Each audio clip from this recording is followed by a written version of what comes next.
नमस्कार दोस्तों, स्वागत है आपका मेरे चैनल कॉमिक्स लाइफ में। शुरू करते हैं अनिल मोहन जी द्वारा लिखा गया देवराज चौहान सीरीज का एक और मजेदार उपन्यास जिंदा आंखें पार्ट 7। मोहन मोरे ने गहरी सांस ली। मैं भी डकैती में था तो तू मुझे गिरफ्तार क्यों नहीं कर रहा? हरीश खुदे ने व्यंग भरे स्वर में कहा। ये कुछ नहीं कर सकता, अमन ओबरॉय बोला। तू मेरे भीतर है, तेरा शरीर तो है नहीं जो मुझे गिरफ्तार कर ले। मुझे मत बता, सब जानता हूँ, मुझे पढ़ाना बंद कर, खुदे ने उखड़े स्वर में कहा। मेरे में आकर तू बच गया, वरना पकड़ा ही जाता, अमन ओबरॉय बोला। अगर मेरा शरीर मेरे पास होता तो मैं इस पुलिस वाले को मोह ही क्यों लगाता? टुन्नी के साथ किसी शानदार होटल में बैठा मजे मार रहा होता। बजरंग कराड़े और सोनी ने गद्दारी करके मेरे साथ बहुत बुरा किया, हरीश खुदे ने बेमन से कहा। मुझे टुन्नी के पास जल्दी पहुंचना है, वो मेरा इंतजार कर रही होगी। वो तेरा इंतजार नहीं कर रही। तुझे कैसे पता? तू मर चुका है, तुझे फूंक फांक कर अब वो शांत होकर बैठी होगी कि तू मर चुका है। ये पुलिस वाला बता तो रहा था कि तेरे संस्कार में इसने टुन्नी की पूरी सहायता की, अमन ओबरॉय ने कहा। ये तो अच्छा हो गया कि पुलिस की नजरों में मर गया। अब पुलिस मेरा कुछ नहीं बिगाड़ सकती और टुन्नी के साथ पूरी ऐश करूंगा। मजा ही मजा होगा और मस्ती होगी। हरीश खुदे हंस पड़ा। तू ऐश नहीं कर सकता क्योंकि तेरे पास शरीर नहीं बचा। ओह, ये तो मैंने सोचा नहीं। तो क्या हो गया? तेरा शरीर तो है ना, अब वो भी मेरा है। तू पागल है? अमन ओबरॉय मुस्कुराया। क्यों? तेरे को टुन्नी पहचानेगी कैसे? हरीश खुदे कुछ पल चुप रहकर बोला। मैं टुन्नी को समझा लूंगा। टुन्नी मुझे बहुत प्यार करती है, वो मेरी बात समझ जाएगी। लेकिन मैं तो उसके लिए पराया मर्द रहूंगा। ये मेरा शरीर है, वो कैसे विश्वास कर लेगी कि तू इस शरीर में है? बोला तो समझा लूंगा उसे। नहीं समझा सकता वो। चुप कर, हरीश खुदे गुस्से से चिल्ला उठा। मैं उसे समझा लूंगा, वो समझ जाएगी। तुझे क्या? तू तो बात बात पर नाराज हो जाता। चुप रह, मेरा दिमाग मत खा। हम फुर्सत मिलने पर बाद में बात करेंगे। खुदी के स्वर में अभी भी गुस्सा था। जब तू टुन्नी के पास जाएगा तब देखूंगा तेरे नजारे। तू ज्यादा बोला तो मैं तेरी पोल खोल दूंगा सबके सामने। कैसी पोल? वो ही। इसके साथ ही अमन ओबरॉय का चेहरा रानी की तरफ घूमा। बड़ा कमीना है तू, अमन ओबरॉय ने कहा, जो ऐसी बातों पर उतर आया। हरीश खुदे ने कुछ नहीं कहा। तभी सब इंस्पेक्टर मोहन मोरे कह उठा। खुदे, बोल पुलिस वाले, देवराज चौहान के बारे में तू नहीं बताएगा? कभी नहीं, हरीश खुदे ने दृढ़ स्वर में कहा। तो उस्मान अली, पूरन दागड़े और सतीश पारू के बारे में बता दे, मोरे बोला। क्या बता दूं? उन्हें कहाँ पकड़ सकता हूँ, वो कहाँ रहते हैं? तेरा मतलब कि मैं कमीनेपन पर आ जाऊं? कमीनापन तो तू अभी मेरे साथ भी कर रहा था, अमन ओबरॉय बोला। तू चुप रह, तेरे से बाद में बात करूंगा, खुदे ने झल्लाकर कहा। नजरें मोहन मोरे पर थी। मैं उनके बारे में तुम्हें बताकर उन्हें फंसाना नहीं चाहता। ये तो सरासर गद्दारी होगी। मैं घटिया इंसान नहीं हूँ। तू जानता है कि वो तीनों कहाँ मिल सकते हैं? मोरे ने पूछा। उस्मान अली और पूरन दागड़े के बारे में जानता हूँ, बारू के बारे में नहीं, खुदे बोला। तू तो मर चुका है, तो फिर तेरे को उनके बारे में बताने में क्या हर्ज? ये तू कहता है कि मैं मर चुका हूँ। पूरन दागड़े उस्मान अली कह सकते हैं कि मैं मर चुका हूँ, पर यह बात मैं अपने बारे में नहीं कह सकता क्योंकि मैं अपने को मरा हुआ मानता ही नहीं, हरीश खुदे बोला। मैंने तेरी सोचों में महसूस कर लिया है कि उस्मान अली और पूरन दागड़े कहाँ मिलेंगे, अमन ओबरॉय ने कहा। तेरी सोचों से मैंने देवराज चौहान का ठिकाना भी देख लिया है, उसके बारे में भी मुझे पता चल गया है। तो फिर? हरीश खुदे गुस्से से बोला। अब क्या करेगा तू? तू बहुत जल्दी नाराज हो जाता है, अमन ओबरॉय मुस्कुराया। मैं पुलिस वाले को नहीं बताने जा रहा। बता के तो देख, मैं तेरी टांगे तोड़ दूंगा। टांगे तोड़ेगा? अमन ओबरॉय हंसा। कैसे तोड़ेगा? मेरी टांग अब तेरी बन चुकी है, तू लंगड़ा हो जाएगा। चुप हो जा तू। तेरे को कितनी बार कहा है कि तेरे से बाद में बात करूंगा, खुदे ने दांत खींचकर कहा। हमने अब बातें ही तो करनी है, अमन ओबरॉय ने गहरी सांस ली। तेरे से पीछा भी नहीं छुड़ा सकता। भूल जा कि मेरे से पीछा छुड़ा सकेगा, खुदे बोला और मोरे से कहा। कुछ और कहना है पुलिस वाले? तुम मुझे उस्मान अली और पूरन दागड़े का पता बता दो। कभी नहीं, ऐसा करके मैं गद्दार नहीं बनना चाहता। मैं किसी से नहीं कहूंगा कि ये बात मुझे तेरे से पता चली। मेरा जिक्र अब सिर्फ मरो में आएगा पुलिस वाले। अगर मैंने तेरे को कुछ बताया तो तू किसी को कुछ भी कह, कोई नहीं मानेगा कि खुदे ने तुझे कुछ बताया है। मरे हुए इंसान कभी किसी को कुछ बताया नहीं करते। मोहन मोरे हरीश खुदे को देखता रहा। पुलिस वाले, तेरे को यकीन है कि मैं हरीश खुदे ही हूँ? हरीश खुदे ने पूछा। हाँ, मुझे पूरा यकीन है इस बात पर, मोहन मोरे ने दृढ़ स्वर में कहा। कैसे यकीन हुआ? हमने जो बातें की उस वजह से यकीन हुआ। तुम हरीश खुदे ही हो। तो ये बात इन सब लोगों को क्यों समझ नहीं आ रही? मोरे ने डॉक्टर भूटानी, विनायक और रानी को देखा, फिर बोला, ये सब भी हकीकत समझ रहे हैं, परंतु उस पर यकीन करने में वक्त ले रहे हैं। ना भी यकीन करें तो मेरा क्या? हरीश खुदे ने हंसकर कहा। मैं हूं। क्यों ओबरॉय? अमन ओबरॉय गहरी सांस लेकर रह गया। मैं हमेशा तेरे को इसी अमन ओबरॉय के भीतर मिलूंगा पुलिस वाले। जब भी मेरे से बात करने का मन हो, आ जाना। तू मुझे डकैती करने वाले अपने साथियों के बारे में बता देता तो मुझे खुशी होती। पुलिस वालों की खुशी की मैं कभी परवाह नहीं करता, खास तौर से तुम्हारी परवाह तो जरा भी नहीं कर सकता मैं। तुम घटिया इंसान हो, मेरे मरते ही मेरी आंखों का सौदा कर लिया। मैंने सही किया, तुम तो मर गए थे। तुम्हारी आंखों से किसी और को रोशनी मिल जाए तो इसमें बुरी बात क्या है? कोई बुरी बात नहीं, परंतु तुमने हाँ करने के 20 लाख लिए। इस डॉक्टर को भी मोटा पैसा मिला होगा। हरीश खुदे ने विनायक से कहा। क्यों डॉक्टर, तुम्हें कितना माल मिला? डॉक्टर विनायक बेचैनी से मोरे को देखने लगा। तुम शांत रहो, मोरे ने विनायक से कहा। वो कहने के अलावा कुछ नहीं कर सकता, वो मर चुका है। वहम है तुम्हारा कि मैं मर चुका हूँ, हरीश खुदे ने कड़वे स्वर में कहा। मैं जिंदा हूँ, पहले की ही तरह हूँ, सिर्फ मेरा शरीर बदल गया है। अब मैं अमन ओबरॉय के शरीर में आकर रहने लगा हूँ। मोरे गंभीर निगाहों से अमन ओबरॉय को देखने लगा। ओबरॉय? अमन ओबरॉय के होठों से खुदे का लहजा निकला। हाँ, हम यहाँ क्या कर रहे हैं? तेरी आंखों का ऑपरेशन हो गया, तुझे आंखें मिली और मुझे शरीर। हम पूर्ण हो गए। यहाँ से चलते हैं, मुझे टुन्नी से मिलना है। भूख भी लगी है, बाहर चल के नान खाते हैं, सैंडविच और कटलेट। ये भी भला कोई खाने वाली चीज है? इससे पेट नहीं भरता। इस बार तू मेरी बात मान ले, अगली बार मैं तेरी बात मान लूंगा। मिल मिलाकर ही अब हम दोनों को जिंदगी बितानी है, एक दूसरे की बातें तो माननी ही होंगी। पता नहीं ऐसी जिंदगी मैं बिता पाऊंगा कि नहीं। तूने तो अभी से दिल छोटा कर लिया। खुदे हंस पड़ा। मैं तुझे सहते रहने की सोच रहा हूँ और तू भी मुझे सहते रहने की सोच ले। एक दूसरे के कूलों को सहला कर ही अब वक्त कटेगा। अमन ओबरॉय बेड से नीचे उतरा। डॉक्टर भूटानी से कहा, मैं जा रहा हूँ डॉक्टर, बिल तुम्हें रानी दे देगी। मिस्टर ओबरॉय, मुझे बिल की चिंता नहीं है, मुझे तो आपकी चिंता है।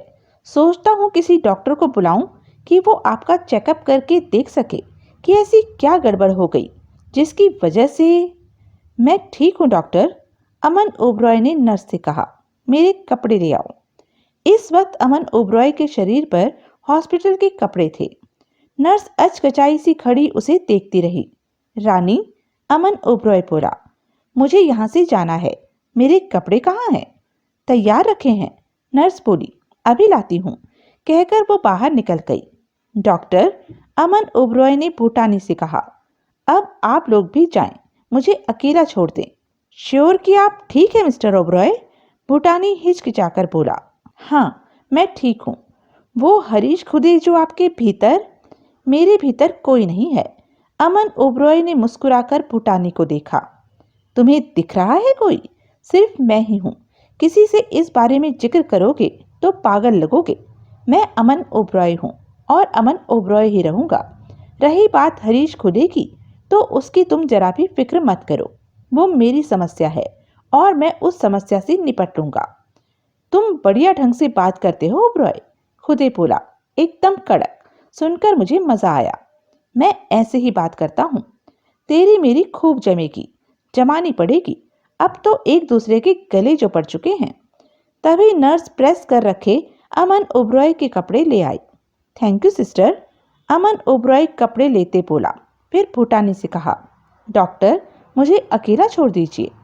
भूटानी ने अनमने ढंग से सबसे कहा, चलिए मेरा पेशेंट एकांत चाहता है। सब कमरे से बाहर जाने लगे, परंतु सब इंस्पेक्टर मोहन मोरे वहीं खड़ा अमन ओबरॉय को देखे जा रहा था। प्लीज इंस्पेक्टर, डॉक्टर भूटानी ने कहा, हमें चलना होगा। अमन ओबरॉय मोरे को देखकर मुस्कुरा पड़ा।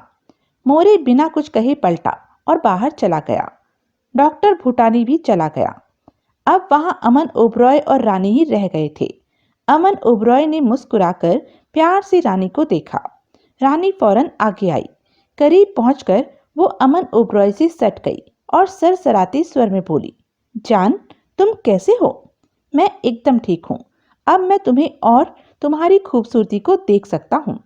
कहने के साथ ही अमन ओबरॉय ने रानी के होठों को चूमा। तुम्हें प्यार करने का बहुत मन कर रहा है। मैं भी तुम्हारे बिना मरी जा रही हूँ। रानी का स्वर सरसरा रहा था।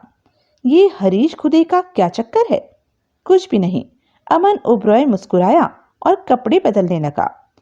तो क्या ये सब तुम यूं ही ड्रामा कर रहे थे? रानी की खूबसूरत आंखें फैल गई।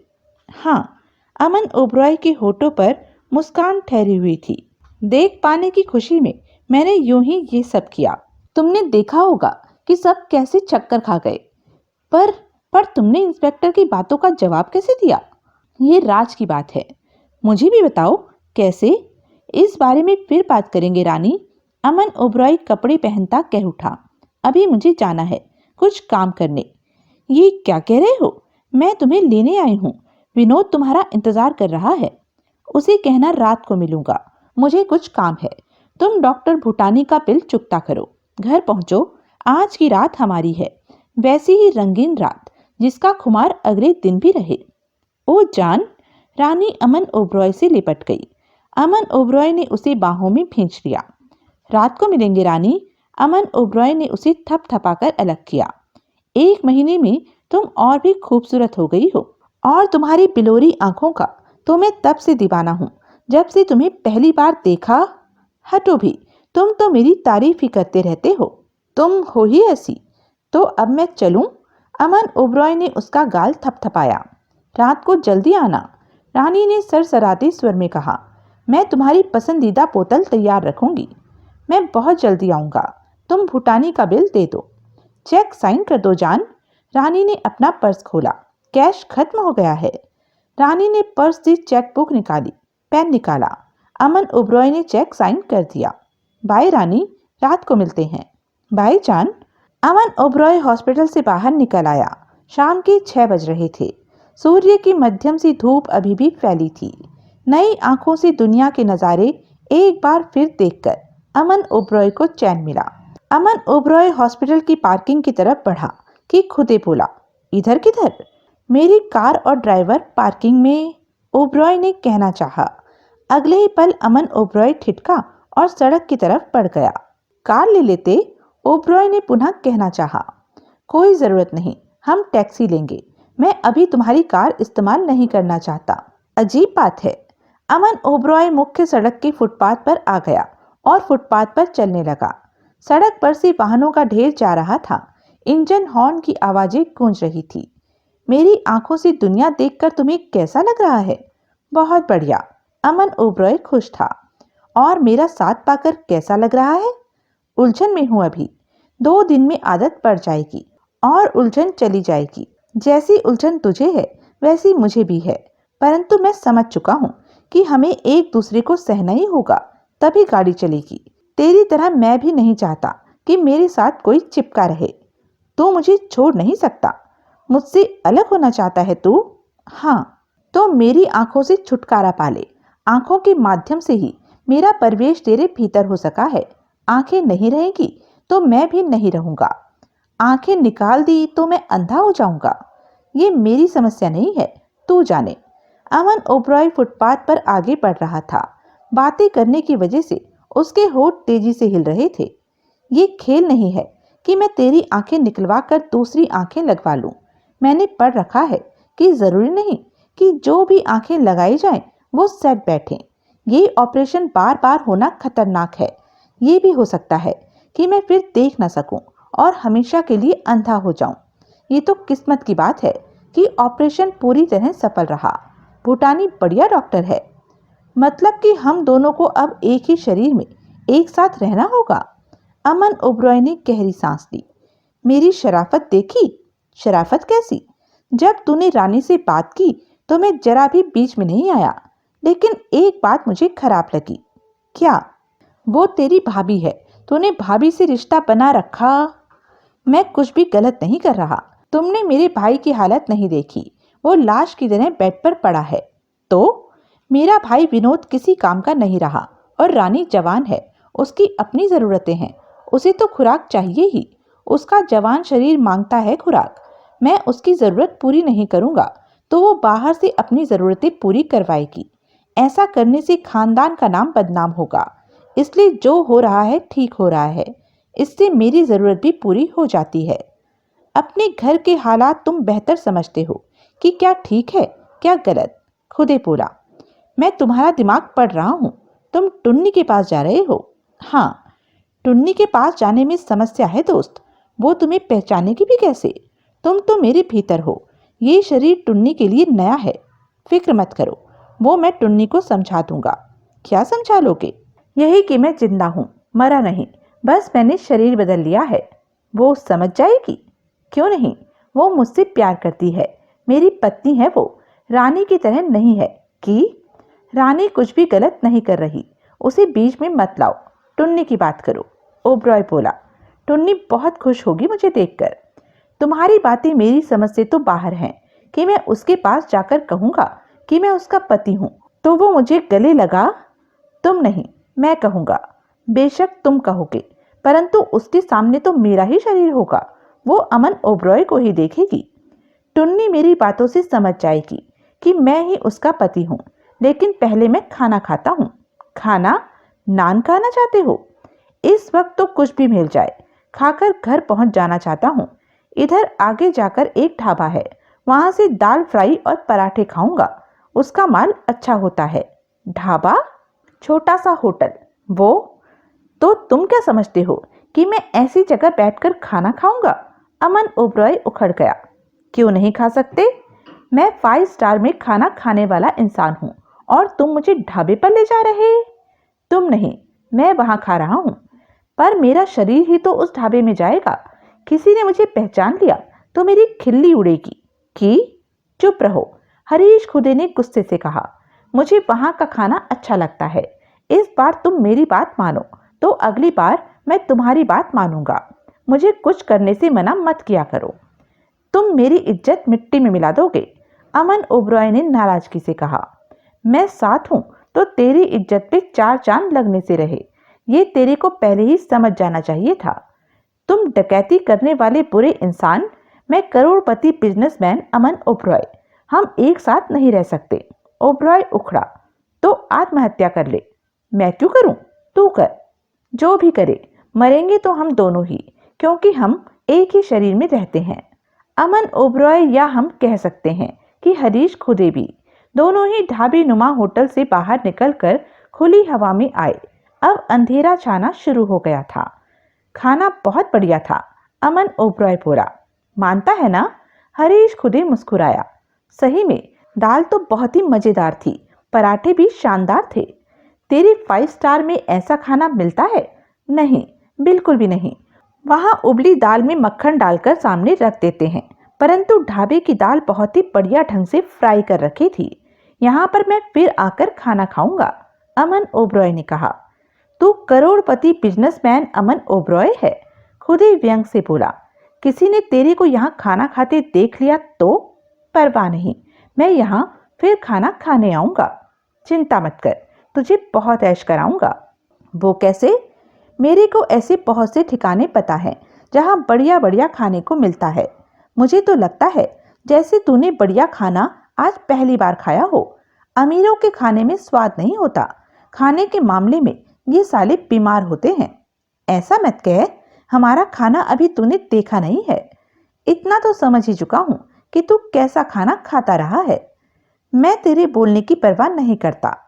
5 स्टार में दाल रोटी खाता तो तेरा कितना पैसा लगता? 2000 तो लग जाता, और यहाँ सिर्फ 70 रुपए में काम हो गया। कितना सस्ते में। 5 स्टार में तुम खाना थोड़े ना खाते हो, वहाँ एसी की ठंडी हवा खाते हो, बढ़िया फर्नीचर पर बैठते हो, 3 बंदे सेवा में रहते हैं और खाना देते हैं बेकार, फिर बिल थमा देते हैं। तूने कभी 5 स्टार में खाना खाया है? मेरा 5 स्टार वही है जहाँ हमने अभी खाना खाया है। तेरे को 5 स्टार में खाना खिलाऊंगा, एक बार चल के देखना कि कितना मजा आता है। यहाँ मजा नहीं आया? बहुत आया। तो अब यहीं खाना शुरू कर दे, तेरे को मैं अपनी दुनिया दिखाऊंगा। अब तू मुझे पैदल कहाँ घुमा रहा है? टैक्सी ढूंढ रहा हूँ। टुन्नी के पास जाने के लिए? हाँ, टुन्नी बहुत बढ़िया खाना बनाती है, तेरे को उसके हाथ का खाना भी खिलाऊंगा। अब तो पेट फुल है, कल परसों खा लेना, जल्दी क्या है? तेरा टुन्नी के पास जाना मुझे बहुत अजीब सा लग रहा है, अमन ओबरॉय बोला। क्यों? वो मेरी पत्नी है, उसके पास तो मैं कभी भी जा सकता। वो बात नहीं तो?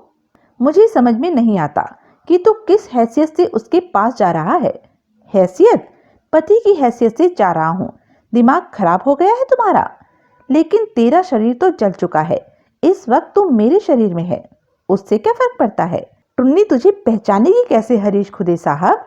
वो तो पहचान लेगी, खुदे ने विश्वास भरे स्वर में कहा। 2 मिनट में मैं अपनी पहचान करा दूंगा। वो मेरी पत्नी है, 7-8 साल से हम इकट्ठे रह रहे हैं, वो फौरन मुझे पहचान लेगी। तू गलत फहमी में जी रहा है। जब से तेरा शरीर हाथ से निकला है तब से तेरा दिमाग भी हिल गया है। क्या मतलब? तो टुन्नी के पास चल, मैं भी देखता हूँ कि वहां क्या होता है। तूने शादी नहीं की, तू नहीं जानता कि पति पत्नी का रिश्ता क्या होता है। शादी नहीं की तो क्या हो गया, बारातें बहुत देखी हैं। दूसरी थाली में मुंह मारने से थाली अपनी नहीं हो जाती, अपनी थाली अपनी ही होती है। रानी के साथ तो कितना भी आगे पहुंच गया हो, परंतु तुम लोगों की बातों में पति पत्नी वाला भाव नहीं आ सकता। पति पत्नी बन जाने से क्या होता है? अमन ओबरॉय मुस्कुराया। दोनों पहले एक दूसरे का सिर फाड़ते हैं, फिर एक साथ बेड पर चले जाते हैं। तो रानी का या रानी तेरा सिर नहीं फाड़ सकती, ये हक तुम दोनों में से किसी के पास भी नहीं है। तूने शादी नहीं की, इसलिए ये बात नहीं समझ सकेगा। ये तो नया रिश्ता ही सुना है मैंने कि पति पत्नी एक दूसरे का सिर फाड़ते हैं। बोला तो जब शादी करेगा तब तुझे ये बात समझ में आएगी। अमन ओबरॉय ने कुछ नहीं कहा। सड़क पर तेजी से ट्रैफिक निकल रहा था, उन्हें खाली टैक्सी की तलाश थी। देवराज चौहान से मुलाकात कराऊंगा तेरी, हरीश खुदे बोला। देवराज चौहान? ये कौन है? हिंदुस्तान का सबसे बड़ा डकैती मास्टर है, नाम तो सुना ही होगा। पता नहीं, ध्यान नहीं। कल तेरे को देवराज चौहान से मिलवाऊंगा, मैं उसका ठिकाना जानता हूँ। पुलिस को पता चल जाए तो वो फौरन उसे पकड़ लेगी। तेरे दिमाग से मैंने भी जान लिया है कि देवराज चौहान का ठिकाना कहाँ है। हम दोनों एक ही तो हैं। तूने देवराज चौहान के साथ मिलकर ही डकैती की थी ना? हाँ। बुरे काम करने से तुम्हें डर नहीं लगता? तू कौन से अच्छे काम करता है? खुदे भड़क उठा। अपनी भाभी के साथ? बार बार इस बात के ताने मत दे मुझे। मैंने तुझे बताया कि मैं ऐसा ना करता तो वो दूसरे लोगों से। तुझे क्या, वो क्या करती? बेईमानी तेरे मन में है और कहता उसे है। तू नहीं समझ सकेगा। ओबरॉय ने गहरी सांस ली। मैंने नहीं, उसने मुझे फंसाया था। वो मेरे पास आई थी और तूने उसे लपक लिया। तभी खाली टैक्सी उन्हें मिल गई। टुन्नी घर पर थी, अकेली थी। शाम के 8:30 बज रहे थे। कमरे में टीवी चल रहा था जिस पर नाना पाटेकर की फिल्म शागिर्द चल रही थी, परंतु टुन्नी फिल्म नहीं देख रही थी। अकेलेपन को दूर करने के लिए टीवी लगा रखा था। सतीश बारू का लाया खाने का सामान अभी भी चल रहा था। उस दिन के बाद से सतीश बारू नहीं आया था। कई दिन हो गए थे उसे यहाँ आए। अब तो उसे लग रहा था कि बारू आएगा ही नहीं। उस दिन सहानुभूति के नाते 4 बातें यूं ही कर गया था घंटे भर से टुन्नी मटर पनीर की सब्जी बनाने और रोटी तैयार करने में लगी थी। खाना बनने के बाद उसने मूली, खीरा और टमाटर का सलाद काटा। फ्रिज से ठंडा पानी निकाल कर रखा। आज कई दिनों के बाद ढंग से खाना खाने जा रही थी। मोहल्ले वाले भी अब अफसोस की हाजिरी लगाने आना बंद हो चुके थे। अब वो खुद को अकेला महसूस कर रही थी। हरीश खुदे की याद यदा कदा सोचों में आ जाती, परंतु वो तब सोचती कि जो बीत गया। खुदे मर चुका है, वो अकेली रह गई है। अब उसे अपनी आगे की जिंदगी संवारनी है। अभी सिर्फ 26 साल की ही तो थी वो। जवान थी, खूबसूरत थी। कोई न कोई तो मिल ही जाएगा उसका हाथ थामने वाला। अपनी जिंदगी को फिर से ठीक कर लेगी। और नहीं तो उसे 105 करोड़ का बहुत बड़ा सहारा था, जो उसने देवराज चौहान के पास ही रखवा दिया था। पैसा था तो सब कुछ था। भविष्य के प्रति काफी हद तक निश्चिंत थी टुन्नी। टुन्नी ने अपने खाने का थाल तैयार किया और ठंडा पानी लेकर टीवी के सामने फर्श पर ही बैठ गई और शांति से खाना शुरू कर दिया। चेहरे पर सोच उभरी हुई थी कि तभी दरवाजे पर थपथपाहट हुई। टुन्नी ने सिर घुमाकर दरवाजे की तरफ देखा। खाने खाते मुंह चल रहा था उसका। टुन्नी, बाहर से आवाज आई। दरवाजा खटखटाया गया। मैं आ गया टुन्नी, दरवाजा खोल। टुन्नी ने आवाज को नहीं पहचाना, परंतु बाहर कोई उसी नाम से पुकार रहा था, तो उसकी पहचान का होगा। शायद सतीश बारू आया होगा। टुन्नी उठी और उसने बढ़कर दरवाजा खोल दिया। सामने अमन ओबरॉय खड़ा था। ओ टुन्नी, मेरी टुन्नी। अमन ओबरॉय के होठों से हरीश खुदे के लहजे वाली आवाज निकल रही थी। मैं आ गया टुन्नी, मैं आ गया हूँ। कहते हुए अमन ओबरॉय ने आगे बढ़कर उसे बाहों में लेना चाहा। टुन्नी हड़बड़ाकर पीछे हटी। चल हट, टुन्नी ने गुस्से से कहा। ये क्या करता है? अमन ओबरॉय खुले दरवाजे के भीतर आ गया था। टुन्नी, मैं हूँ, मैं हरीश खुदे, तेरा पति। पहचान मुझे, मैं वापस आ गया हूँ। टुन्नी के माथे पर बल उभरे। वो अमन ओबरॉय को घूरने लगी। अमन ओबरॉय की निगाह खाने की थाल पर पड़ी तो मुस्कुराकर कह उठा, आह, मटर पनीर बनाया है आज। तेरी पसंद की सब्जी है ये। जब भी तू खाना बनाने के मूड में होती है तो मटर पनीर ही बनाती है, पर मैं नहीं खाऊंगा। आते वक्त खाना खा लिया था, जोरों की भूख लग रही थी। टुन्नी अमन ओबरॉय को घूरे जा रही थी। ऐसे क्या देख रही है टुन्नी? हरीश खुदे बोला। कौन है तू? टुन्नी के होठों से निकला। मैं तेरा पति, हरीश खुदे। उसने आगे बढ़कर टुन्नी को बाहों से पकड़ा। मैं वापस? छोड़ मुझे। टुन्नी, ये क्या? छोड़ मुझे, मैं तेरे को नहीं जानती। टुन्नी ने झटके से अपनी बाहें छुड़ाई। तू जो भी है बहुत चालाक है। जबरदस्ती मेरे घर में घुस आया और खुद को मेरा पति बता रहा है। चालाकी तो तेरी ये है कि तू मेरे पति के लहजे में ही बात कर रहा है। वो इसी तरह बात किया करता था। कान खोल के सुन ले, मेरा पति कुछ दिन पहले मर गया और उसे जला दिया। तू यहाँ से दफा हो जा। कोई चालाकी की तो मोहल्ले वालों को इकट्ठा कर लूंगी, पुलिस को बुला लूंगी। निकल जा। टुन्नी, मैं खुदे, हरीश खुदे, मुझे पहचान। यहाँ से जाता है या नहीं? टुन्नी का स्वर सख्त हो गया। ये तुझे क्या हो गया है टुन्नी? मैं तेरा पति हूँ, हरीश खुदे परेशान व्याकुल स्वर में कह उठा। तू मेरा पति कैसे हो सकता है? मैंने तो तुझे पहले कभी देखा नहीं। तू समझती नहीं। मैं ही हूँ हरीश खुदे। 2 महीने पहले देवराज चौहान और जगमोहन मुझे ले गए थे, याद है? उसके बाद जो जो हुआ मैं तुझे फोन पर बताया करता था। सब कुछ बताया तुझे। फिर देवराज चौहान मेरे से खुश होकर मेरे लिए डकैती करने को तैयार हो गया। ये सब भी बताया मैंने तुझे। फिर जब डकैती की गई तो बजरंग कराड़े और सोने की नीयत बदल गई। उन्होंने मुझे और बारू को बेहोश करके निकल जाना चाहा, परंतु मैंने उनकी चालाकी पहले ही भांप ली और उनसे भिड़ गया। तभी सोनी ने रिवॉल्वर निकालकर मुझ पर गोलियां चला दी। पूरी 3 गोलियां लगी मुझे, एक पीठ में, 2 छाती पर अच्छा हुआ जो भागते समय पुलिस द्वारा पकड़े गए वो कमीने। जो बातें तू कह रहा है उसे बता देने से तू मेरा पति कैसे बन गया? ये तो कोई भी बता सकता है। फिर तू मेरा पति है ही नहीं, कोई और इंसान है तू, जो अपने को हरीश खुदे कह रहा है। निकल जा यहाँ से, वरना ये तुझे क्या हो गया है टुन्नी? हरीश खुदे तड़प कर बोला। तू कोई कमीना है। टुन्नी के माथे पर बल नजर आने लगे। अकेली जवान औरत को देखकर हाथ मारने आ गया, पर कान खोलकर सुन ले कि मैं टुन्नी किसी को, मैं तेरा पति हूं टुन्नी। टुन्नी के दांत खींच गए। अभी तो खुद ही कह रहा था कि तुझे 3 गोलियां लगी और साथ ही तू कहता है कि तू, मुझे सच में 3 गोलियां लगी थी। सब इंस्पेक्टर मोहन मोरे से पूछ ले। गोलियां लगने के बाद क्या हुआ? मैं मर गया। मर गया? हाँ टुन्नी, मैं मर गया। मुझे मर गया तो तू अब मेरा पति कैसे हो गया? टुन्नी ने कड़वे स्वर में कहा। वो ही बता रहा हूँ कि मैं हरीश खुदे तेरा पति। मैं अभी मोहल्ले वालों को बुलाती हूँ, तू इस तरह नहीं मानेगा। पागल मत बन टुन्नी, ये देख मेरी आंखें, देख देख मेरी आंखें। ये क्या मेरी आंखें नहीं है? टुन्नी ने अमन ओबरॉय की आंखों में देखा, देखती रह गई। हरीश खुदे जैसी आंखें ही तो थी, परंतु ये हरीश खुदे नहीं, कोई और है। वो तो मर गया है। ये आंखें मेरी है ना? बकवास मत कर।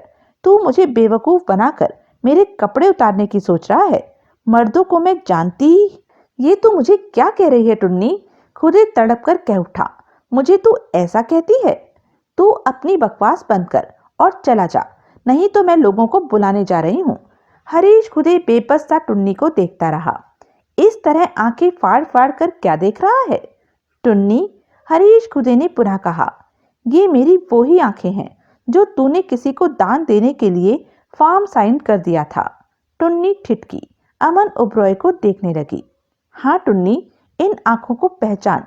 ये आंखें अब समझी। टुन्नी कह उठी। तो तुम वो आदमी हो जिसे मेरे पति की आंखें लगाई गई। तभी तो मुझे लग रहा था कि इन आंखों को मैंने देख रखा है। ये मेरे पति की आंखें हैं। पर आंखें लग जाने से तुम मेरे पति कैसे बन गए? तुम्हारा दिमाग खराब हो गया है जो यहाँ आकर इस तरह की उल्टी बातें करते जा रहे हो। अगर तुम मेरा शुक्रिया अदा करने आए हो तो। टुन्नी, मैं जिंदा हूँ, खुद ही कह उठा।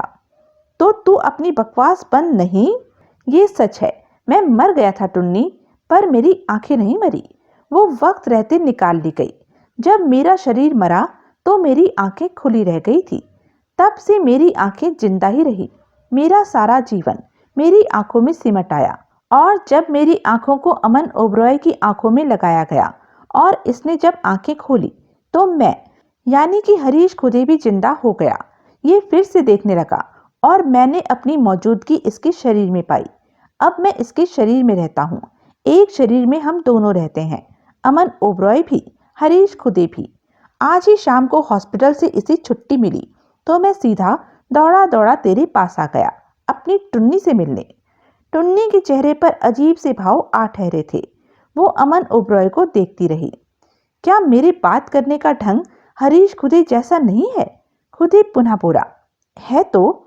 टुन्नी के होठों से सोच भरा स्वर निकला। मेरी किसी बात से तुझे परायेपन का एहसास हुआ? खास नहीं, टुन्नी सोच भरे स्वर में बोली। पर मेरे सामने खड़ा इंसान अजनबी है मेरे लिए, क्योंकि ये अमन ओबरॉय है, मैं नहीं। मैं तो इसके शरीर के भीतर रहता हूँ। हरीश खुदे ने कहा। तेरी बातों में मैं नहीं फंसने वाली। टुन्नी ने अमन ओबरॉय को घूरा। मैं तेरे को फंसा रहा हूँ? हरीश खुदे आहत भाव से बोला। हाँ, ये क्या कहती है टुन्नी? मैं? टुन्नी टुन्नी कहने से तू हरीश खुदे नहीं बन जाएगा। टुन्नी बोली। बस बहुत हो गया, चलता बन यहाँ से। मेरी बात का भरोसा कर। तू जो भी है अच्छी तरह सुन ले कि टुन्नी बहुत दिमाग रखती है। तू मेरे को ऐसी बातें करके फंसा नहीं सकता। माना कि तू काफी हैंडसम है, पर टुन्नी पर इसका कोई असर नहीं होगा। बहुत घटिया कहानी सुनाई तूने। दुनिया का एक आदमी भी तेरी बात का विश्वास करे तो मैं भी तेरी बात का विश्वास कर लूंगी। क्या कहना है तेरा? आंखें जिंदा रही।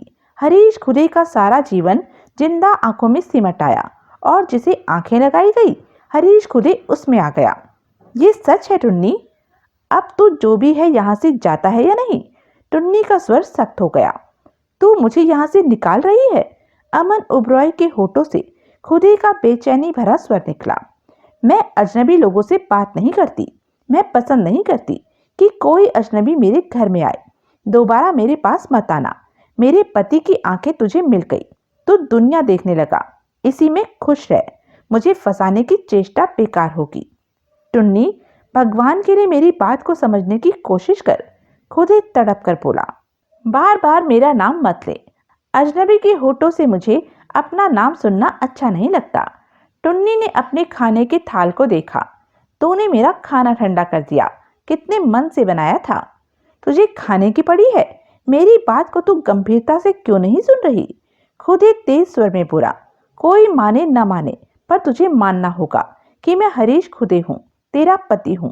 कहने के साथ ही खुदे अमन ओबरॉय के शरीर के सहारे आगे बढ़ा और किचन से गिलास लेकर फ्रिज में से ठंडा पानी निकाला और गिलास में डालकर पीने के बाद सब कुछ वैसे ही ठीक जगह पर रख दिया और टुन्नी से बोला, गर्मी बहुत हो रही है। तेरे को मेरे घर का सब पता है कि कौन सी चीज कहाँ रखी है। टुन्नी बोली, क्यों नहीं पता होगा, ये मेरा घर है। खुदे बोला, निकल जा यहाँ से। टुन्नी का स्वर सख्त हो गया, तेरी बातों का प्रभाव मुझ पर नहीं पड़ने वाला। मेरा पति मर चुका है।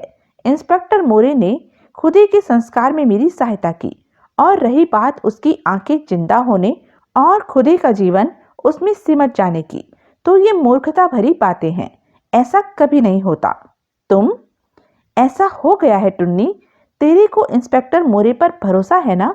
उससे पूछ ले, वो मानता है इस बात को। तू अब जा, दोबारा मत आना। टुन्नी बोली, परंतु अमन ओबरॉय वहीं रहा, उलझन में फंसी टुन्नी को देखता रहा। तूने मुझे बैठने को भी नहीं कहा। खुदे बोला, तेरी तो ऐसी की तैसी। टुन्नी एकाएक भड़क कर बोली और खुले दरवाजे से बाहर निकलकर ऊंची आवाज में मोहल्ले के लोगों को बुलाने लगी। उसकी आवाज भीतर तक आ रही थी।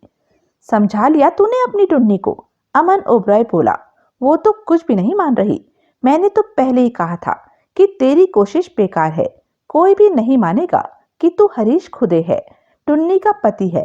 वो मर चुका है, उसका शरीर जला दिया गया है। इस बात को कौन मानेगा कि आंखों के द्वारा खुदे का जीवन अमन ओबरॉय के शरीर में आ गया है? तू तो मानता है ना? मेरे मानने से क्या होगा? दुनिया तो इस बात का भरोसा नहीं करेगी। तेरी पत्नी तो तेरी बात सुनने को तैयार नहीं।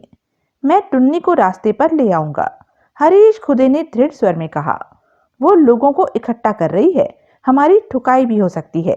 मेरी मान तो निकल ले यहाँ से। मैं कितने अरमानों के साथ टुन्नी के पास आया था, हरीश खुदे ने दुखी स्वर में कहा। तेरे अरमान मोहल्ले वाले ना निकाल दे, चल पड़ इधर से।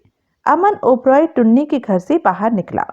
गली में टुन्नी की आवाज सुनकर कुछ लोग इकट्ठे होने शुरू हो गए थे। अमन ओबरॉय तेजी से गली के बाहर की तरफ बढ़ गया। पीछे से टुन्नी की आवाज आई, अब कहाँ जा रहा है? रुक तो, अभी तो तू मेरा पति होने का दावा कर रहा था। परंतु अमन ओबरॉय नहीं रुका, गली से बाहर आ गया। तूने तो मेरी इज्जत मिट्टी में मिला दी, अमन ओबरॉय बोला। इस तरह मुझे कभी भी नहीं भागना पड़ा। मैं करोड़पति बिजनेसमैन, लोग मेरे आगे झुकते हैं, और एक गंदे मोहल्ले से मुझे चोरों की तरह भागना पड़ा तेरी वजह से। चल कर आया है, भाग कर नहीं। एक ही बात है, पीछे से वो औरत मुझे आवाजें मार रही, वो तुझे नहीं मुझे बुला रही थी, और वो मेरी पत्नी।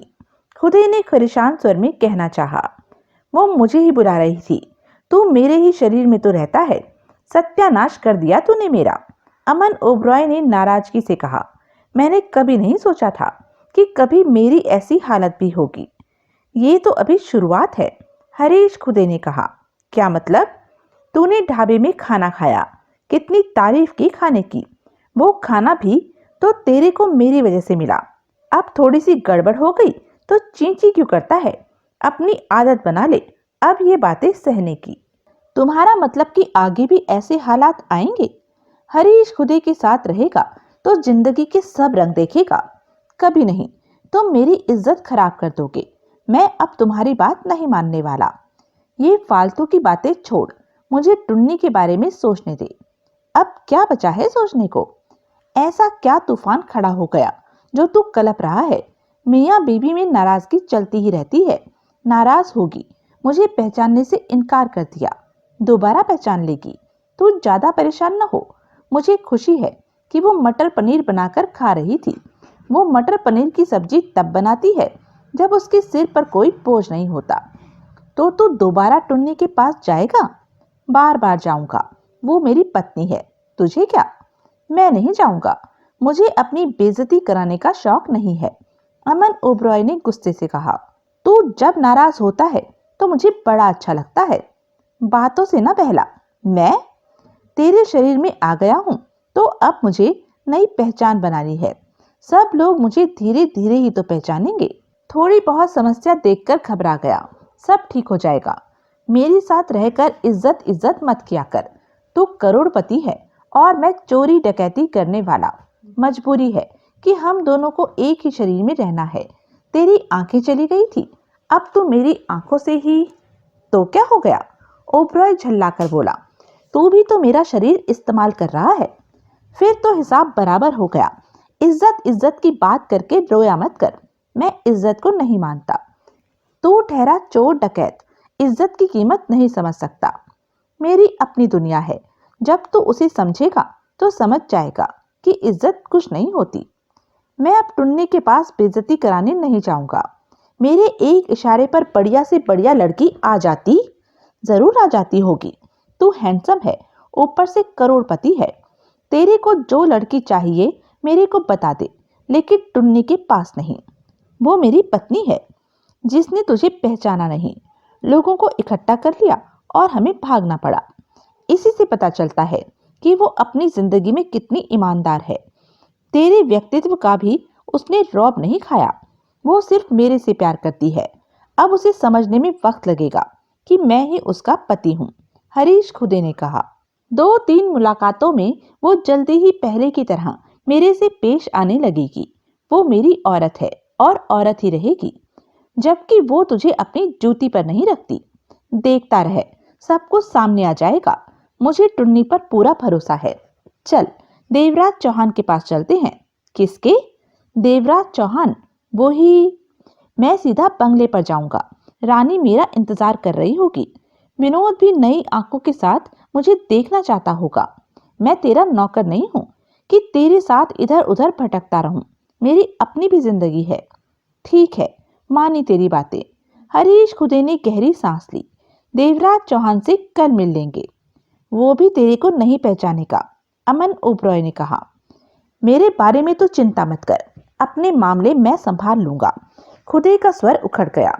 रानी से तो बहुत जल्दी बोर हो जाएगा। ऐसे रिश्ते पत्नी के अलावा किसी से लंबे नहीं चलते। देख लूंगा तेरा हाल भी। रानी बहुत खूबसूरत है खुदे, अमन ओबरॉय ने गहरी सांस ली। होगी, आजकल सभी खूबसूरत होती हैं। उसकी बिलोरी आंखें जैसे मेरा दिल लूट लेती हैं। मुझे लगता है जैसे मैं उसके बिना नहीं रह पाऊंगा। वो मेरे जीवन में अपनी जगह बनाती जा रही है। मैं उससे शादी कर सकता हूँ। जब तक तेरा भाई जिंदा है नहीं कर सकता। या फिर अपने भाई को तैयार कर कि वो तेरी और रानी की शादी को तैयार हो जाए। ये संभव नहीं है। मैं विनोद से ऐसी बात नहीं कर सकता, अमन ओबरॉय ने कहा। तो ऐसे ही गाड़ी खींचता रहे जब तक खींचती है, बात की बाद में देखेंगे, हरीश खुदे बोला। मैं टुन्नी के अलावा किसी औरत को नहीं देखता। मुझे तो सिर्फ टुन्नी ही अच्छी लगती है। अमन ओबरॉय टैक्सी द्वारा अपने बंगले पर पहुंचा। टैक्सी बाहर ही छोड़ दी। बड़े से लोहे के फाटक पर दरबान खड़ा था। उसे देखते ही गेट खोल दिया। 4 बार झुककर सलाम किया। तबीयत का हालचाल पूछा। वो बंगले के भीतर जा पहुंचा। फौरन ही 7 नौकर इधर उधर से निकलकर सामने आ गए। हाल चाल पूछने लगे। उसके चेहरे पर नई लगी आंखों को देखने लगे, जबकि हरीश खुदे तो शानदार बंगले को ही देखे जा रहा था। रात के 11 बज रहे थे। तुम्हारे तो बड़े ठाठ हैं, हरीश खुदे ने कहा। करोड़पतियों के ऐसे ही ठाठ होते हैं, अमन ओबरॉय ने व्यंग से कहा। तभी एक तरफ से रानी वहां पहुंची। नौकरों के वहां मौजूद होने की वजह से बोली, वेलकम मिस्टर ओबरॉय, आंखों के साथ फिर से अपने घर में आने की बधाई हो। अमन ओबरॉय ने मुस्कुराकर रानी को देखा। साहब अपने कमरे में जाएंगे, इन्हें ज्यादा डिस्टर्ब मत करना, आराम की जरूरत है, रानी ने नौकरों से कहा। फिर ओबरॉय से बोली, आप अपने कमरे में आराम कीजिए, मैं अभी आपके लिए डिनर। पहले मैं विनोद से मिलूंगा, अमन ओबरॉय ने कहा और एक तरफ बढ़ गया। रानी उसके पीछे चल पड़ी। नौकर वहीं रह गए। जान, साथ चलती रानी सरसराते स्वर में कह उठी, मैं कब से तुम्हारा इंतजार कर रही थी। इस वक्त तुम बहुत ज्यादा खूबसूरत लग रही हो। छोड़ो, जब भी रात होती है तुम ये ही कहते हो। रानी ने मुस्कुराकर कहा, सच कह रहा हूँ, 1 महीना जाने कैसे तुमसे दूर रह पाया। रात को आऊं ना?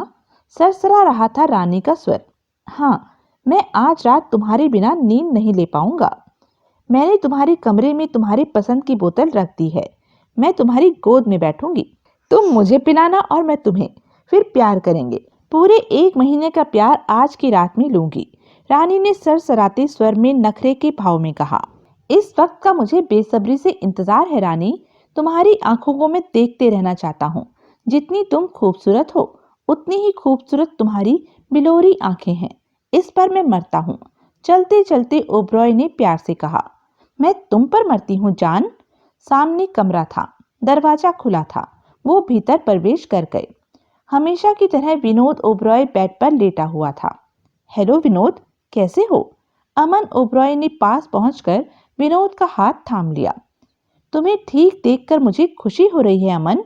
विनोद अमन ओबरॉय की आंखों को देखता कह उठा, तुमने नई आंखें पाली, बस थोड़ा सा रंग ही बदला है तुम्हारी आंखों का। कोई नहीं कह सकता कि ये तुम्हारी आंखें नहीं हैं। ये आंखें मुझे फिट आई, ओबरॉय बोला, और डॉक्टर भूटानी ने सब कुछ सेट करने में काफी मेहनत की है। मैं बहुत खुश हूँ तुम्हें ठीक देखकर, वरना तुम्हारी आंखों के बारे में सुनकर तो मैं परेशान हो गया था कि हमारे बिजनेस को अब कौन संभालेगा। तुम अपना ध्यान रखा करो भाई, विनोद ओबरॉय ने कहा। अब मैं अपना और भी ध्यान रखूंगा, ओबरॉय बोला। लेकिन ये सब हुआ कैसे अमन? अमन ओबरॉय गंभीर हो उठा। तभी रानी ने एक कुर्सी अमन के पास रख दी और बोली, बैठ जाइए मिस्टर ओबरॉय। ओबरॉय को कुर्सी का ध्यान आया तो बैठ गया। एक्सीडेंट कैसे हुआ अमन? विनोद ने पूछा। कहने को वो एक्सीडेंट था, परंतु वो एक्सीडेंट नहीं था, अमन ओबरॉय ने गंभीर स्वर में कहा। तुम ठीक कहते थे कि तुम्हारा एक्सीडेंट नहीं हुआ था। तुम्हें मारने की कोशिश की थी, पर तुम्हारी बात को मैंने गंभीरता से कभी नहीं लिया। लेकिन अपना एक्सीडेंट देखकर अब मुझे समझ आया कि क्या कर रहा है कोई। क्या हुआ था? विनोद ओबरॉय ने गहरी सांस ली। एक ट्रक और टेम्पो ने एक साथ पास आकर मेरी कार को पीसकर मुझे मार देना चाहा, अमन ओबरॉय ने कहा। शायद भगवान नहीं बचाया मुझे। कार का अगला शीशा टूटा तो मेरी आंखों में उसके टुकड़े आ फंसे, पर उस पल मैंने अपनी कार छोड़ दी। बाहर निकलकर मैं अंधों की तरह भागा। मुझे कुछ दिखाई नहीं दे रहा था। तभी मैं एक नाले में जा गिरा। तब तक वहां लोग इकट्ठे हो गए। मुझे हॉस्पिटल पहुंचा दिया गया। पुलिस आई, वहीं पर डॉक्टर विनायक मिला। तब तक रानी भी वहां पहुंच गई। इसे मेरे कहने पर खबर दी थी। उसके बाद मैं डॉक्टर भूटानी की देख रेख में पहुंच गया और बिना आंखों के मैंने घर जाने से इनकार कर दिया। मेरी दोनों आंखें शीशा घुस जाने की वजह से बेकार हो चुकी थी। पुलिस मेरे पास आई और मुझे बताया कि ये एक्सीडेंट था। वो ट्रक और वाहन वहां से निकल गए। उन्हें ढूंढा जा रहा है। मैंने पुलिस को कहा कि ये एक्सीडेंट नहीं था। किसी ने मुझे मारने की कोशिश की थी, परंतु पुलिस ने मेरी बात नहीं मानी। हॉस्पिटल कई बार पुलिस मेरे पास आई। पुलिस ने बताया कि टेम्पो और ट्रक के नोट किए नंबर फर्जी निकले हैं, परंतु हम लोग उन्हें ढूंढ रहे हैं। इसके बाद पुलिस मेरे पास नहीं आई, कहकर अमन ओबरॉय रुका। विनोद ओबरॉय की निगाह अमन पर थी। रानी शांत सी पास में खड़ी थी। ठीक इसी तरह मुझे मारने की कोशिश की गई थी अमन, विनोद ने कहा। वो कौन है जो हम दोनों को खत्म कर देना चाहता है? हमारी मौत से किसे फायदा हो सकता है? ओबरॉय गंभीर था। विनोद की निगाहें रानी की तरफ उठी और तुरंत ही अमन पर जा टिकी। अमन, विनोद बोला, मुझे तो कोई फर्क नहीं पड़ता कि मैं जिंदा रहूं या ना रहूं, क्योंकि मैं जैसी जिंदगी जी रहा हूं उससे मर जाना ही बेहतर है। मुझे अब कोई और मार दे तो कोई फर्क नहीं पड़ेगा, परंतु तुमने खुद को बचा कर रखना है। तुम भी जिंदा रहोगे और मैं भी। अमन ने उसका हाथ दबाया। मैं सब ठीक करूंगा।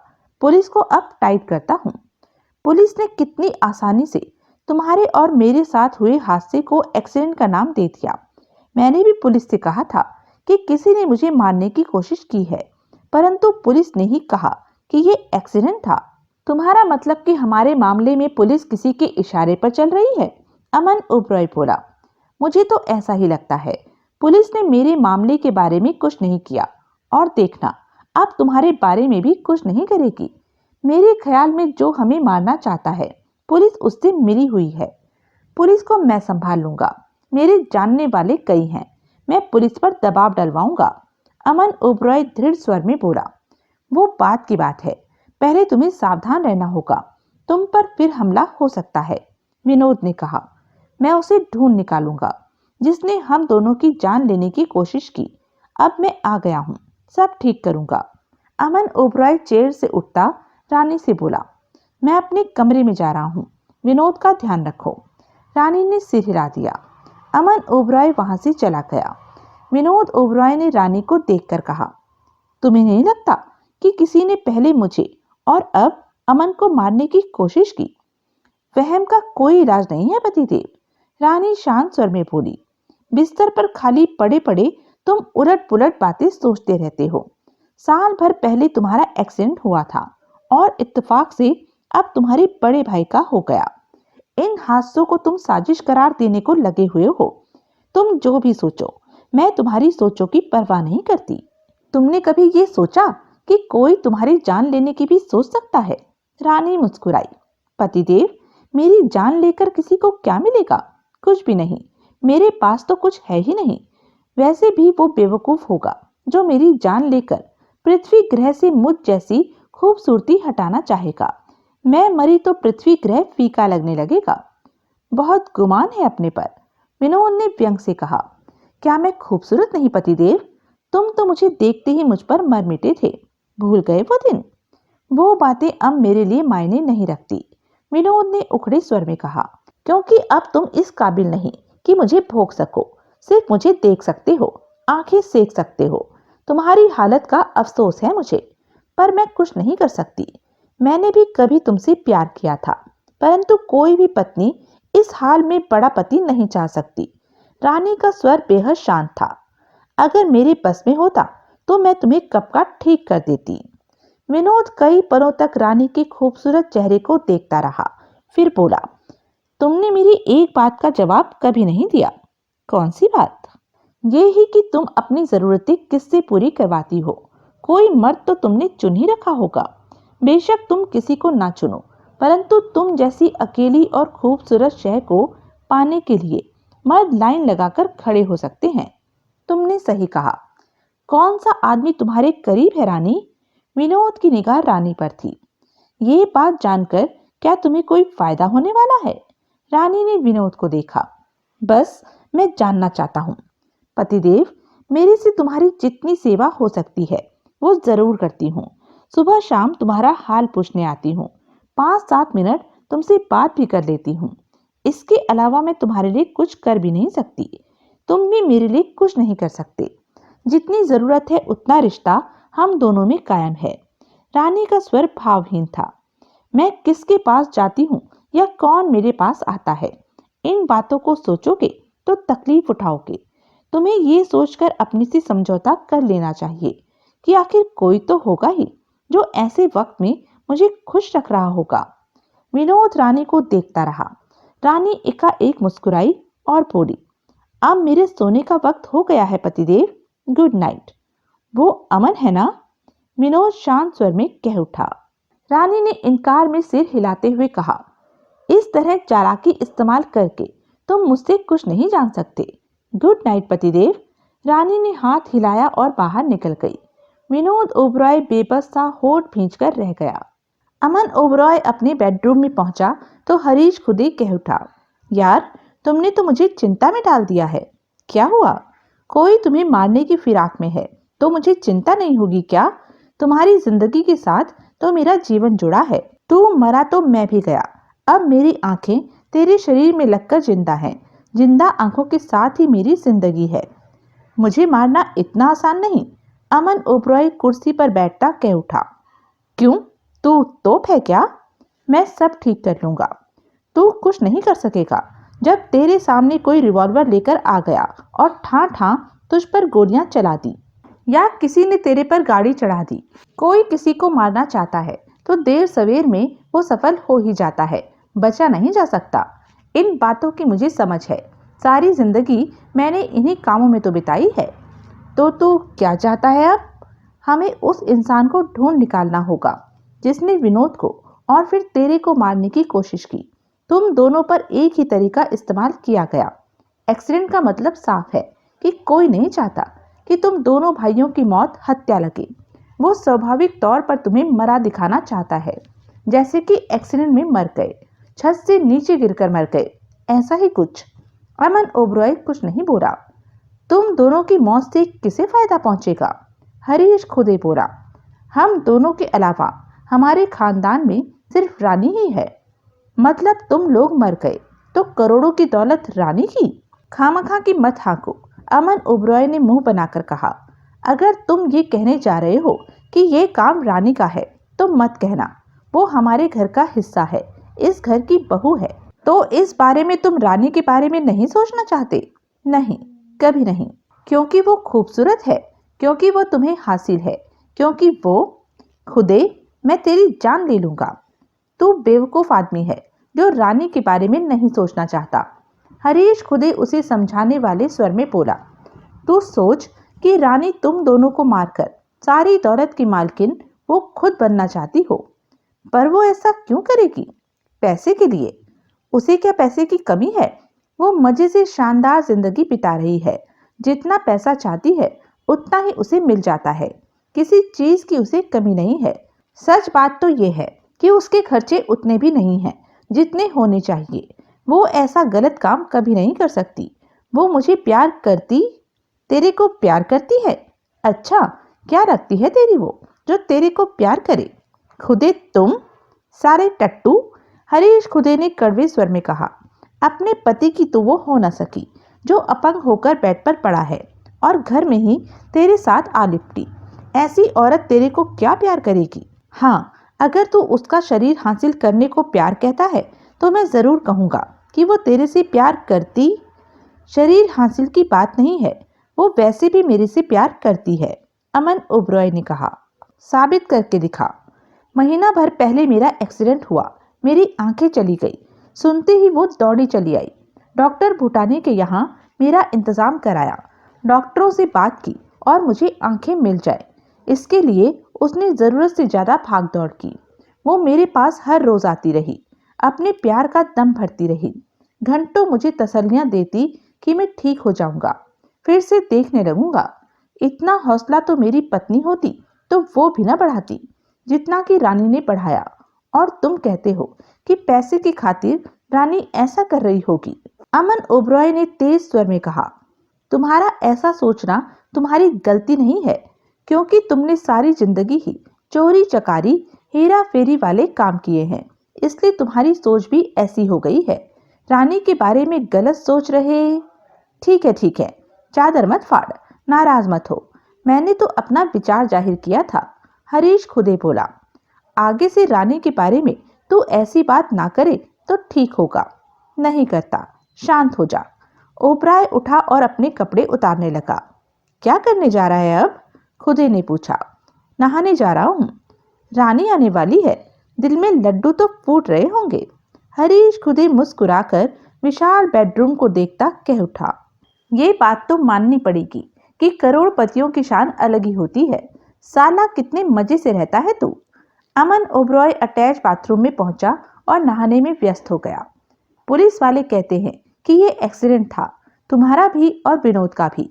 हाँ, ये कहने पर कि किसी ने मारने की कोशिश की है तो उनके रंग ढंग क्या होते हैं। वो मुझे समझाने की चेष्टा करने लगते हैं कि मेरा वहम था, जो हुआ वो महज एक्सीडेंट था। कमाल है पुलिस वालों की भी। कोई फर्जी नंबर प्लेटें लगाकर एक्सीडेंट क्यों करेगा? ट्रक ने टक्कर मारी, वैन ने कार को दबा देना चाहा और दोनों के नंबर प्लेटें फर्जी लगी थी। ये मामला तेरे बस का नहीं, पुलिस से मैं बात करूंगा। तुम रहने दो, कल मैं कमिश्नर से फोन करवाऊंगा। कि बेवकूफ़ी मत करना, सब एक ही थैली में रहते हैं। तू मेरी बात नहीं समझेगा। लाख 2 लाख पड़ा है ना घर में? लाखों पड़ा है, लाख 2 लाख की क्या बात है? मैं भूल गया था कि अब मैं करोड़पति का हिस्सा बना हुआ हूँ।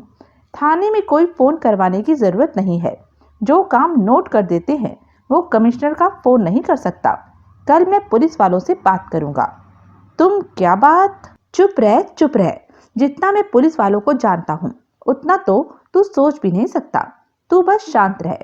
अमन ओबरॉय बाथरूम से निकला, वार्डरोब से अंडरवियर निकालकर पहना और जेंट्स गाउन पहनकर डोरी बांध ली। फिर एक तरफ टेबल पर पड़ी विस्की की बोतल खोलने लगा। बढ़िया बोतल लगती है। कितने की है? हरीश खुदे ने पूछा।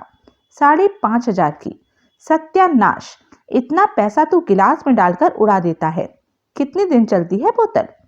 मैं जब भी पीता हूँ नई बोतल खोलकर पीता हूँ। जो बची रह जाती है वो नौकरों के पास चली जाती है। क्या कहने तेरे, तू तो सब कुछ लुटा देगा। ये करोड़पतियों की शान होती है। धीरे धीरे तेरे को पता चलेगा कि करोड़पति कैसे होते हैं। अमन ओबरॉय मुस्कुराकर बोला। पर बेटे, वो ढाबे की दाल भूल गया तू? वैसी दाल करोड़पतियों के नसीब में नहीं होती। ओबरॉय ने गिलास तैयार किया और एक ही सांस में खाली कर दिया। 1500 का माल तो तूने पेट में उतार लिया होगा। हरीश खुदे बोला। चवन्ने वाली बातें मत किया कर। ओबरॉय ने टेबल का ड्रॉस खोला। मेरे साथ रहना है तूने, अपनी सोचे बदल ले। ड्रॉस से सिगरेट का पैकेट निकाला और सिगरेट सुलगा ली। सिगरेट भी पीता है तू? जब पैग लगाता हूं तो पी लेता हूं। अमन ओबरॉय ने दूसरा गिलास तैयार किया और कुर्सी पर बैठकर उसे धीरे धीरे पीने लगा। चेहरे पर सोचे ठहरी हुई थी। तेरी माशूका आई नहीं? हरीश खुदे ने पूछा। अमन ओबरॉय ने वक्त देखा। रात के 12:15 हो रहे थे। आने वाली है। ओबरॉय ने गिलास उठाकर छोटा सा घूंट भरा। अगर वो तेरी बीवी होती तो तुझे इंतजार नहीं करना पड़ता। माशूका तो यही हाल करती है। तूने कभी इंतजार किया है औरत का? कभी नहीं। फिर तेरे को क्या पता कि इंतजार में क्या मजा होता है। ओबरॉय ने कश लिया। बीवी आसानी से हासिल हो जाती है, इसलिए उसके हासिल होने की कोई परवाह नहीं करता। माशूका इंतजार के बाद हासिल होती है और बेशकीमती लगती है। मुझे ये बात पसंद नहीं। हरीश खुदे ने मुंह बनाकर कहा। मैं तो सिर्फ पत्नी रखने पर विश्वास रखता हूँ, जैसे कि मेरी टुन्नी। लड़ना भी उसके साथ, प्यार भी उसके साथ, जीना मरना भी उसके साथ। वो सब कुछ है मेरे लिए। तू मुझ में है। तेरे लिए टुन्नी का किस्सा खत्म हो चुका है। मरने के बाद आंख के माध्यम से तू मेरे शरीर में आ गया है। तेरा शरीर जल चुका है। तू अब वो वाला इंसान नहीं रहा। टुन्नी अब तेरे लिए बेकार हो चुकी है। वो मेरी पत्नी है, पर वो तुझे मर चुका मानती है। मोहल्ले वालों को इकट्ठा कर लिया उसने हमें ठुकवाने के लिए। कोई बात नहीं, मेरा नया रूप देखकर वो कुछ परेशान तो होगी ही। कल जाकर फिर उसे समझाऊंगा। मैं नहीं जाने वाला। आज मेरी काफी बेइज्जती हो गई। कुछ नहीं हुआ, खुदे ने झल्लाकर कहा। थोड़ा बहुत तो चलता ही रहता है। कल मैं टुन्नी के पास, तभी दरवाजे पर आहट हुई। अमन ओबरॉय की नजरें घूमी। खुले दरवाजे पर रानी खड़ी थी। शरीर पर गाउन पहन रखा था। वो इस वक्त बहुत खूबसूरत लग रही थी। उसकी गोरी बाहें चमक रही थी। इवनिंग मेकअप कर रखा था। आ गई तेरी लैला, हरीश खुदे कह उठा। अमन ओबरॉय मुस्कुरा पड़ा। रानी भीतर आई और दरवाजा बंद कर लिया। फिर ओबरॉय की तरफ बढ़ी। ओबरॉय उठा और पास आ चुकी रानी को बाहों में लेकर भींच लिया। रानी के होठों से सिसकारी निकली। जान, रानी का स्वर सरसरा उठा। तुम मेरी बाहों में हो, मुझे कितना आराम मिल रहा है रानी। अमन ओबरॉय मस्त सा कह उठा। कितने दिनों के बाद ये रात फिर से आई है। रानी ने अपना चेहरा उठाकर उसे देखा। ओबरॉय ने रानी के होठों पर होठ रख दिए। लंबे पलों तक दोनों प्यार करते रहे। फिर ओबरॉय उसे अलग करता बोला। तुम अपना गिलास तैयार करो। आज हम होश खोकर प्यार करेंगे। आज मुझे पागल बना देना। मुझे प्यार की बहुत जरूरत है। रानी आगे बढ़कर अपना गिलास तैयार करने लगी। नौकरों के लिए तो खाली बोतल ही बचती होगी, हरीश खुदे ने कहा। इस वक्त तुम्हें चुप कर जाना चाहिए। जब तुम टुन्नी के पास थे तो मैं कुछ नहीं बोला था। तगड़ा माल है। टुन्नी से बहुत अच्छा है, ओबरॉय बोला। चुप कर, तुझे क्या पता कि टुन्नी क्या है, तो तुझे क्या पता कि रानी बिस्तर पर क्या कमाल दिखाती है। वो तो अभी पता चल जाएगा, पर मेरी टुन्नी का मुकाबला कोई नहीं कर सकता। रानी की निगाह तब तक ओबरॉय पर टिक चुकी थी। ये तुम फिर धीरे धीरे हॉस्पिटल की तरह अपने से क्या बातें कर रहे हो, रानी कह उठी। अमन ओबरॉय मुस्कुरा पड़ा। रानी उसे देखे जा रही थी। ये सब क्या है जान? तुम तो कह रहे थे कि हॉस्पिटल में तुम मजाक कर रहे थे सबके साथ। सच बताऊं रानी? हाँ, रानी की आंखें सिकुड़ी। वो मेरे भीतर है। कौन? रानी चौंकी। हरीश खुदे, जिसकी आंखों से इस वक्त मैं दुनिया देख रहा हूँ। ये क्या कह रहे हो जान? रानी हैरान सी कह उठी। कोई किसी के भीतर कैसे आ सकता? अपनी आंखों के माध्यम से जाने कैसे हरीश खुदे भी मेरे शरीर में आ गया है। वो अब मेरे भीतर रहता है, मेरे से बातें करता है, लोगों से बातें करता है। वो हर पल मेरे साथ रहता है। रानी के चेहरे पर घबराहट के भाव उभरे। उसने गिलास खाली कर दिया। तुम मेरे से मजाक कर रहे हो? रानी कह उठी। मैंने तुम्हें सच कहा है। तुम्हें उससे डर नहीं लगता? नहीं, वो मेरा दोस्त बनता जा रहा है। बुरा इंसान नहीं है हरीश खुदे, समझदार है। उसकी कुछ परेशानियां हैं जो ठीक हो जाएंगी। मुझे तुमसे डर लगने लगा है जान, रानी अजीब से स्वर में बोली। डरो मत, अमन ओबरॉय हंसा। अब मेरे लिए ये साधारण बात है। मुझे आदत पड़ती जा रही है हरीश खुदे की। तुम मुझे डरा रहे हो? मुझ पर भरोसा नहीं रानी? तुम पर तो भरोसा है, परंतु वो हरीश खुदे जो, उसके बारे में तुम सोचो भी मत। ओबरॉय रानी के पास पहुंचा और उसे बाहों में भर लिया। मैं और तुम, पर वो इस वक्त भी हमारे बीच रहेगा? नहीं, ऐसे वक्त में वो सो जाता है। अब वो सो चुका है। रानी के चेहरे पर अजीब से भाव थे। तुमने तो मुझे परेशान कर दिया है जान। कोई किसी के शरीर में कैसे रह सकता है? रानी हक्की पक्की बोली। दिन में तो मैं ये ही समझ रही थी कि तुम मजाक कर रहे हो, परंतु ये सच भी कैसे हो सकता है? कुछ मत सोचो, सिर्फ मैं और तुम हैं अब। अपना गिलास तैयार करो, मेरा भी तैयार करो। मैं तुम में खो जाना चाहता। वो हरीश खुदे, उसे भूल जाओ। वो अब हमारे बीच में नहीं है, सो गया। ओबरॉय ने उसे किस किया। तुम्हारी बिलोरी आंखों ने मुझे दीवाना बना दिया है तुम्हारा। मैं हर वक्त तुम्हारे बारे में ही सोचता रहता। मुझे छोड़ो, गिलास तैयार करने हैं। अमन ओबरॉय ने उसे बाहों के घेरे से आजाद किया तो वो गिलास तैयार करने लगी। तो हॉस्पिटल में पुलिस वालों की बातों का जवाब हरीश खुदे ही दे रहा था? रानी ने पूछा। हाँ, मुझे कुछ भी समझ में नहीं आ रहा कि। तुम कुछ मत समझो रानी, वक्त खराब मत करो। आज रात हमने महीने भर का काम करना है। रानी ने एक गिलास खुद थामा, दूसरा उसे थमा दिया। कभी कभी तो लगता है रानी कि मैं तुम्हारे बिना जी नहीं पाऊंगा।